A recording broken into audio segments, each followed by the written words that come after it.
nyake weche matimore kaunti ma Kisii. Apisas mag migao mar thieth e kaunti ma Kisii oleko ni kuo mag yedhe kowuok e subtende mag piny owacho ka itere ute thieth mag ji giwegi ni malo kendo bedore e kaunti no.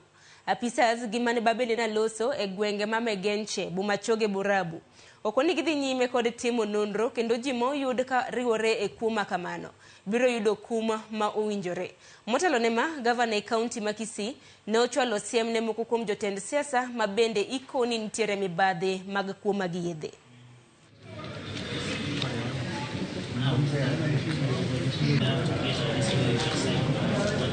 Operating as a clinic and a pharmacy in one of the sub-counties, specifically Bumachoge, Burabu, where members of the public gave information that the clinic was operating and selling government drugs.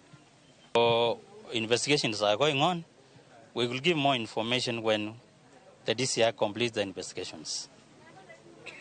I am appealing to the members of the public whenever they go to seek for treatment, they go to places that are licensed and authorized to operate. Further inquiry to the Ministry of Trade, where single business permit licenses are being paid, we have authoritatively established that the clinic is also not licensed. They impounded some drugs, and these drugs, some of them were GOK drugs. As my colleague has said, the drugs which were impounded that belongs to GOK were Septrin.